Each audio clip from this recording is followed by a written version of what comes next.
अस्सलामुअलैकुम, नमस्कार, आदाब। मैं हूं आपका दोस्त निहाल अख्तर पयामी और आप देखना शुरू कर चुके हैं आपका अपना चैनल गांव मोहल्ला। दोस्तों, देश और दुनिया की तमाम तर खबरों के लिए हमारे साथ बने रहिए। अस्सलामुअलैकुम, नमस्कार, आदाब। मैं हूं आपका दोस्त निहाल अख्तर पयामी और आप देखना शुरू कर चुके हैं आपका फेवरेट चैनल गांव मोहल्ला। दोस्तों, चुनाव का माहौल है, चुनाव का दौर चल रहा है, तो इसलिए हमारी कोशिशें हैं कि साहब उन नेताओं से मिला जाए जिनकी कुर्बत, जिनकी उल्फत, उनसियत जो है साहब राजनीति से है। हमारे साथ इस वक्त मुखिया लल्लू जी हैं। लल्लू जी, आपका बहुत बहुत शुक्रगुजार हैं कि आपने अपना कीमती वक्त हमें दिया है। दोस्तों, लल्लू जी का तारुफ हम कराते हैं मुख्तसर सा। दरअसल इनका नाम अहमद हुसैन है, लेकिन ये लल्लू जी के नाम से फेमस हैं। 20 साल इनका जो है साहब पॉलिटिकल करियर है। पिछले 15 साल से ये मुखिया हैं और मुखिया पौवा खाली पंचायत के मुखिया हैं। कांग्रेस और राजद से इनकी कुर्बत है, यानी महागठबंधन का जो जोड़ बनता है इनसे, इनका जो है साहब लंबे समय से इनका कुर्बत है। लास्ट इलेक्शन यानी 2015 के विधानसभा चुनाव में ठाकुरगंज विधानसभा से इन्होंने किस्मत आजमाया था। तब ये झारखंड मुक्ति मोर्चा से चुनाव लड़े थे। 12,000 वोट ला करके ये तीसरे पायदान पर थे। अब जाहिर है इलेक्शन आना है और इलेक्शन को लेकर के इनकी जो एक्टिविटी है, गतिविधि, वो बढ़ गई है। हमें जो है खबर मिली कि साहब ये भी इलेक्शन के जो है साहब दावेदार हैं, लड़ना चाहते हैं। तो हमने कहा क्यों ना इनसे बात की जाए और इनसे ये समझने की कोशिश की जाए कि किस पार्टी से चुनाव लड़ने की ख्वाहिश रखते हैं। हमने टेलीफोनिक वार्तालाप की और आज इनका कीमती वक्त हमें मिला है। सर, सीधा सा सवाल है और पहला सवाल यही है कि आप इलेक्शन क्यों लड़ना चाहते हैं? जी, मेरा सबसे पहले इस चैनल के द्वारा जितने लोग देख रहे हैं सबको मेरा सलाम और आदाब। और निहाल भाई, आपका मैं शुक्रिया अदा करता हूं कि आपने कीमती वक्त निकाल कर हमारे इंटरव्यू ले रहे हैं। हमारा इलेक्शन लड़ने का मेन मकसद ये है कि हमारे यहाँ जो फटाहाली है, बदहाली है और बेरोज़गारी है, शिक्षा का अभाव है, इनको दूरी करना मेरा लक्ष्य और सपना है। इसके लिए हम बिना पोस्ट पर आकर इतना कुछ नहीं कर सकते हैं, इसीलिए ये मेरा लक्ष्य है कि हम विधानसभा लड़ें, जीतें और लोगों का सेवा करें। और किस पार्टी से इलेक्शन लड़ने की ख्वाहिश रखते हैं आप? हम लोग तो महागठबंधन के कैंडिडेट हैं और महागठबंधन में शुरू से जब से पैदा हुए हैं, हमारे बाप दादा भी उसी में थे और हम लोग भी उसी में हैं। कहीं ना कहीं आप इस तरफ आपका इशारा है कि राजद या कांग्रेस के टिकट के आप ख्वाहिशमंद हैं। तो सीधे तौर पर हम आपसे दूसरा सवाल ये करना चाहेंगे, ये जानना चाहेंगे कि आपको क्यों ऐसा लगता है कि सारे उम्मीदवारों में आप सबसे बेहतर उम्मीदवार हो सकते हैं? आपको क्यों लगता है कि कांग्रेस या राजद आप ही को अपना उम्मीदवार बनाया? ऐसा क्या किया आपने? सबसे पहले मैं निष्ठापूर्वक, ईमानदारी से, जब से मैं होश संभाला हूँ, कांग्रेस और राजद के लिए ही काम किया हूँ और ईमानदारी के साथ।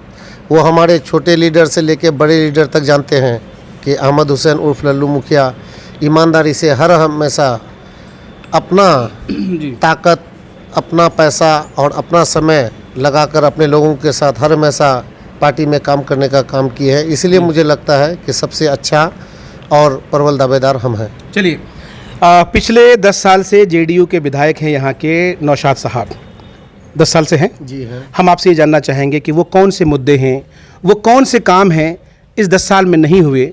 अगर अहमद साहब को मौका मिलता है, लल्लू जी को मौका मिलता है, तो वो चुनाव जीतकर उन काम को करना तरजीह देंगे। सबसे पहले मैं हमारे माननीय जो विधायक हैं नौशाद साहब, उनसे हम लोग ऐसे नहीं हैं कि नाराज़ हैं जी, हम लोग भी उससे खुश हैं। लेकिन बात है कि यहाँ लोग समस्या पर उनको वोट डाले और वो समस्याओं का हल अब तक नहीं कर पाए। जैसा हमारे यहाँ सबसे बड़ा समस्या है जी कि अभी खारूदह पंचायत से जो कृषि कॉलेज है जस्ट उस पर एर्राबाड़ी में, वहाँ एक ब्रिज बनना है। किशनगंज जिला मुख्यालय यहाँ से मात्र हम लोग 18 किलोमीटर में जा सकते हैं और वो ब्रिज नहीं बनने की वजह से हम लोग को 45 से 50 किलोमीटर की दूरी तय करके वहाँ जाना पड़ता है।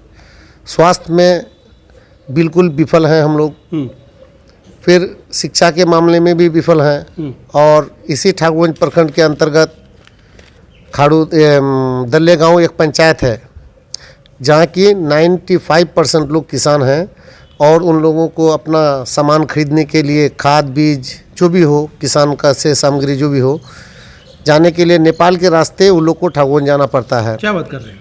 जी नेपाल के अच्छा, अहमद भाई, ये अक्सर हमने सुना है सोशल मीडिया के ज़रिए, अक्सर ये जानकारी मिलती है कि दल्ले गांव कोई पंचायत है, वहाँ ये चीज़ समझ में नहीं आई कि साहब मुल्क की आज़ादी के इतने लंबे अरसे बाद भी अगर लोगों को सड़कें नहीं मिल रही है, ज़रा तफसील से बताइए क्या है पूरा मामला।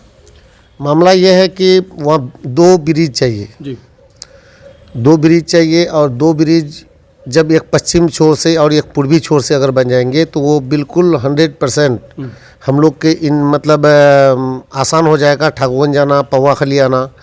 और मुझे तरस आता है वहाँ के गरीब जनताओं पर और किसानों पर कि उन लोगों ने, मैं खुद अपने से चल के देखा है कि नेपाल में के रास्ते जब वो लोग अपना खाद बीज के सामान लेके जा रहे हैं, आ रहे हैं, ठगवन से लेके आ रहे हैं, तो एसएसबी द्वारा, नेपाली पुलिस द्वारा बेचारा गरीब किसानों को धमकाया जा रहा है, परेशान किया जा रहा है। मैं कितनों बार गया, जिस कारण से बहुत बार वहाँ भिड़ंत भी हुए पुलिस और पब्लिक में। कहीं ना कहीं आपका ये कहना है कि यहाँ की जो आम जनता है, भोली जनता है, उन्हें नेपाल पुलिस के द्वारा प्रताड़ित भी किया जाता है। दोस्तों, आपको बताते चलें, और हम अक्सर अपने इंटरव्यू में कहते हैं कि सच्चर कमेटी की जो रिपोर्ट बनी थी यूपीए की कार्यकाल में, जस्टिस सच्चर साहब ने जो रिपोर्ट पेश की थी और मुसलमानों की बदहाली को लेकर जो रिपोर्ट पेश की थी, तो उसमें पता ये चला कि हिंदुस्तान का बिहार राज्य और बिहार का किशनगंज ज़िला और किशनगंज का ठाकुरगंज विधानसभा क्षेत्र पूरे हिंदुस्तान का सबसे पिछड़ा है, सियासी, समाजी, इक़्तिसादी, तालीमी, यानी आर्थिक, शैक्षणिक और जो है हर एतबार से ये एरिया सबसे ज़्यादा पिछड़ा है। तो सीधे तौर पर अहमद भाई, लल्लू भाई, हम आपसे जानना चाहेंगे, आपने कहा कि भाई नौशाद साहब से आपके अच्छे ताल्लुकात हैं, ताल्लुकात हर इंसान का हर किसी से अच्छे होने चाहिए, लेकिन जब आप राजनीति में हैं तो जाहिर सी बात है आपका इलाका इतना जो है पिछड़ा है, आपको दबाव बनाना चाहिए, आपको विपक्ष में रह करके ये जो मसाइल हैं, इन मसाइल पर आपको आवाज़ उठानी चाहिए। अब इन मसाइल को अभी आप इसलिए उठा रहे हैं क्योंकि आपको इलेक्शन लड़ना है? नहीं, ऐसी बात नहीं है। इससे पहले भी हम लोगों ने आवाज़ उठाया है, जनताओं के द्वारा भी आवाज़ उठा है। यहाँ का एक सिस्टम हो गया है कि जब भी कोई बड़े नेता के खिलाफ में आप अगर आवाज़ बुलंद करेंगे तो आप पर सीधे एफआईआर और केस दर्ज होगा। ऐसा है क्या? ऐसा है। अभी फ़िलहाल हाल का घटना अभी बालूवाड़ी दिगल बैंक में हुआ, यही कि कुछ बच्चों ने, पढ़े लिखे बच्चों ने जो कोचिंग चला रहे थे, आवाज़ बुलंद की कि हमारा योजना है, हमारे यहाँ बनना चाहिए। लेकिन कोई रिश्तेदार के यहाँ, बगल में रिश्तेदार है, उनके यहाँ लेके जा रहे थे योजना को, और जब लोग विरोध किया तो उस पर क्या हुआ, मुकदमा हुआ। आज बेचारे लोग मुकदमा इसलिए हुआ, हम जहाँ तक मुझे जानकारी है, खबरें ये चल रही थी कि साहब मौजूदा जो विधायक जी हैं, विधायक जी को लोगों ने घेर लिया था, उनके साथ बदसलूकी की थी, इस तरह की खबरें थी। सच्चाई आप जानते हैं बेहतर। नहीं, बदसलूकी नेता को तो लोग अपना भगवान मानता है, खुदा मानता है, क्योंकि अगर हम लोगों का कोई एक मालिक है तो वो है हमारा नेता, बड़ा नेता। ऊपर में खुदा है, नीचे नेता है, और उनसे जब उम्मीद टूट जाए तो लोग ऐसा ही करते हैं कि उनका अगर काम नहीं पूरा हो, झंझट हो, उनको परेशानी हो। आज़ादी के बाद से लेके अब तक बालूवाड़ी जो गांव है, वहाँ पर बिजली का व्यवस्था नहीं है, सड़कें नहीं है, ना ही कोई पेयजल का व्यवस्था है, ना स्वास्थ्य का व्यवस्था है। लोग विरोध की कि भाई ये होना चाहिए आपको। 10 बार हम लोग मैंने 10 साल से एमएलए रखे हैं जी। और इस विरोध को अगर लोग ये कर दें कि बदसलूकी किए हैं जी। और कुछ किए हैं तो ये बिल्कुल निराधार है। जबकि वो लड़का स्टूडेंट है जी। और कोचिंग सेंटर भी चलाता है, और उन पर आया कि ये मोटरसाइकिल चोरी करके गैरेज में बेचवाता है, जो कि निराधार है। कहीं कोई एफआईआर नहीं है, कहीं पर कोई जांच में वो नहीं आया है कि मोटरसाइकिल चोरी करवाते हैं। चलिए, जब चुनाव आता है, सुरजापुरी समुदाय के लिए सुरजापुरी आरक्षण को लेकर मुद्दे उठते रहते हैं।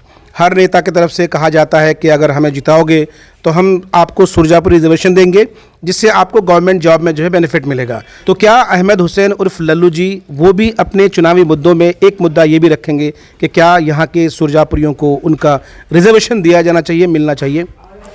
ये मुद्दा ही नहीं, बल्कि मेरा बिल्कुल 100% अगर ऊपर वाला हमको इलेक्शन लड़ने का मौका दिया और यहाँ की जनता हमको चुन लेती है, तो पहला काम रहेगा कि सुरजापुरी आरक्षण, जिसमें हमारे हिंदू और मुस्लिम दलित सारे लोग आ रहे हैं जी। ऐसा नहीं कि सिर्फ मुसलमान ही है, सुरजापुरी में सारे बिरादरी के लोग हैं। इनके लिए पहला लड़ाई रहेगा, और मैं इसको बेशक हर हालत में जहाँ तक जो करना पड़े इसको पूरा करने का काम करेंगे कि आरक्षण मिले सुरजापुरी बिरादरी का हम लोग को। चलिए दोस्तों, ये चीज़ ज़रा मैं आपको बारीकी से समझाना चाहूँगा। मैं बहुत बहुत शुक्रगुजार हूँ आपका कि आपने इस मुद्दे पर खुल करके बात कही और आपने कहा कि अगर आप इलेक्शन जीतते हैं तो सबसे पहले इसी काम पर फोकस करेंगे।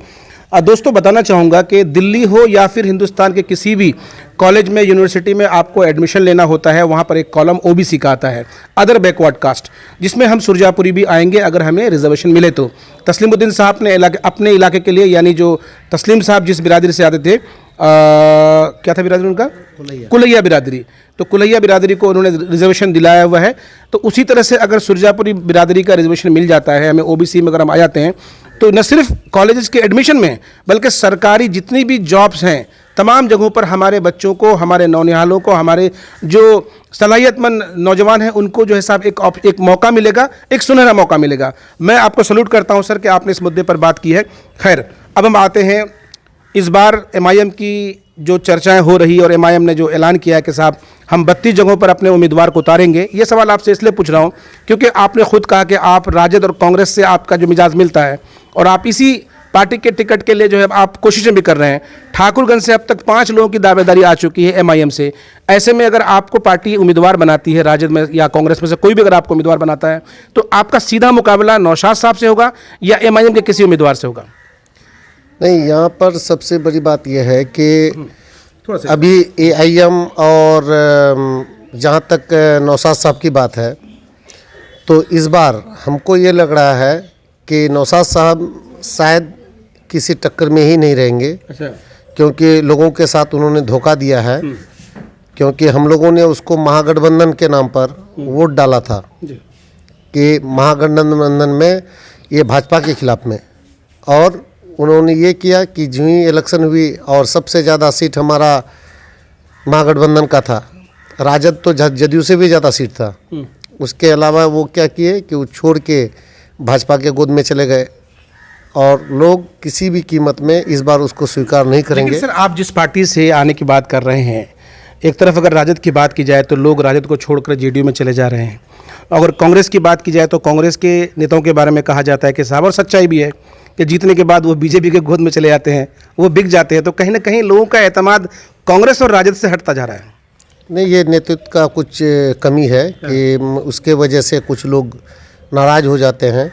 चाहे ये तो बहुत बड़ी पार्टी है और ये हर हमेशा हुआ है कि ऐसा नहीं है कि भाजपा वाले भी छोड़ के कांग्रेस राजद में आए हैं, जेडीयू वाले भी राजद में आए हैं। अभी फ़िलहाल एक नेता सुनने में आया है कि आ चुके हैं, और कुछ मालूम हुआ है कि और भी लोग बड़े पैमाने पर जेडीयू से राजद में।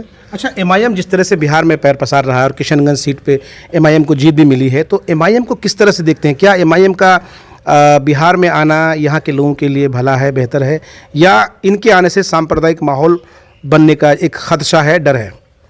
नहीं, कोई ऐसा सांप्रदायिक नहीं है, क्योंकि हम लोग ये सोचते थे, लेकिन आज पोठिया में जीते हैं हमारे समधी कमरुल साहब, और आपके समधी हैं वो? जी, समधी लेंगे हमारे, और नहीं देखते हैं कि कोई ऐसा मतलब सांप्रदायिक दंगा या कुछ हुआ है, बल्कि हमको तो जहाँ तक उम्मीद है कि कुछ नन मुस्लिम बिरादरी के लोग भी। चलिए, मैं आपसे रोकना चाहूँगा, मैं ज़रा अपने व्यूअर्स को बताना चाहूँगा। दोस्तों, ये पहले ऐसे नेता हैं, ये ताल्लुक़ रखते हैं राजद और कांग्रेस से, लेकिन ये मुबारकबाद देते हैं अपने समधी को, यानी कमरुल हुदा साहब को, जो एमआईएम के विधायक हैं। और एमआईएम को लेकर के मैंने बड़ा जो है कठोर सवाल इनसे पूछा, लेकिन इनका ये मानना है कि नहीं, एमआईएम में ऐसी कोई बात नहीं है, सांप्रदायिक वाली कोई बात नहीं है। प्लीज़ सर, कंटिन्यू कीजिए।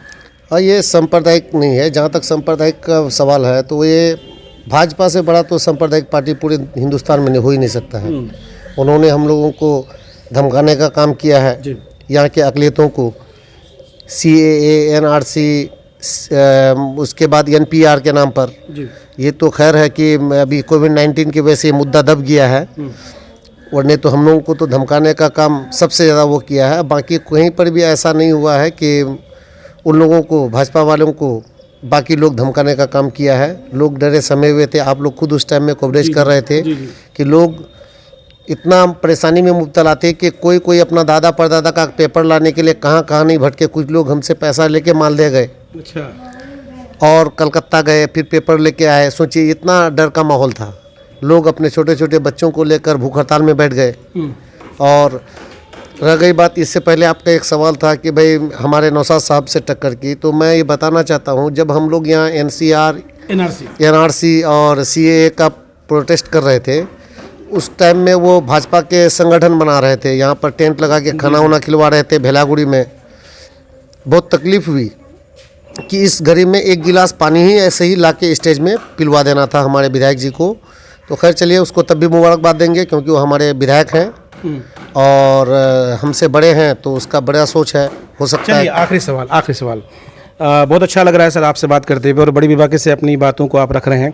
आखिरी सवाल है सर, हर पार्टी का अपना मैनिफेस्टो होता है, हर पार्टी की अपनी विचारधारा होती है, लेकिन लल्लू जी से हम ये जानना चाहेंगे कि अगर पार्टी आपको अपना उम्मीदवार बनाती है तो वो कौन से आपके मैनिफेस्टो में काम होंगे जो ठाकुरगंज में वाकई में होना चाहिए था अब तक, लेकिन मुल्क की आज़ादी से लेकर अब तक वो काम नहीं हो सका है।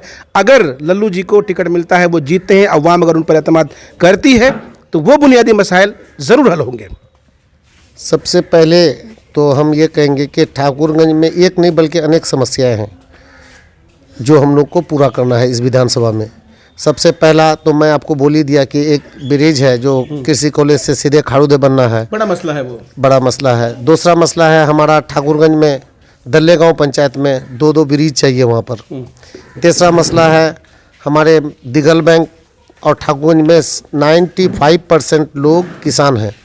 यहाँ पर अभी मक्का का खेती हुआ है हमारे यहाँ, आपको यकीन नहीं हो तो चलिए हम दिखा देंगे। उसका जो दाना है जिसको बेच के हम लोग पेट पालते हैं, उसमें नया नया अंकुर निकल गया है, कोई ख़रीदने वाला नहीं है।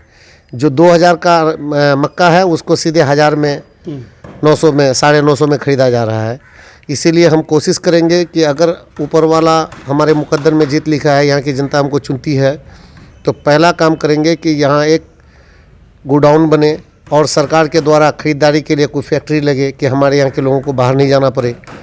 जैसा कि एक फैक्ट्री भी खुली है ठाकुरगंज में, वो गलगलिया चेक पोस्ट के करीब में, वहाँ भी वही अभी बिल्कुल मार चल रहा है क्योंकि कोई देखने वाला नहीं है।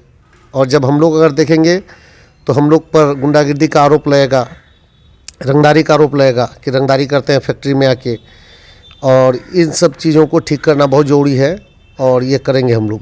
चलिए बहुत बहुत शुक्रिया, और मैं आप सबका भी शुक्रिया अदा करूंगा कि आपने शुरू से लेकर अब तक हमारे वीडियो को काफ़ी संजीदगी के साथ आपने देखा और बड़ी बेबाकी से हमारे अहमद साहब उर्फ लल्लू जी अपनी बातों को रख रहे थे। एक अहम बात इन्होंने कही कि साहब ठाकुरगंज से किशनगंज का फासला 17 से 18 किलोमीटर का है, लेकिन ब्रिज ना होने की वजह से 50 किलोमीटर घूम के जाना पड़ता है। एक अहम बात ये कही आपने।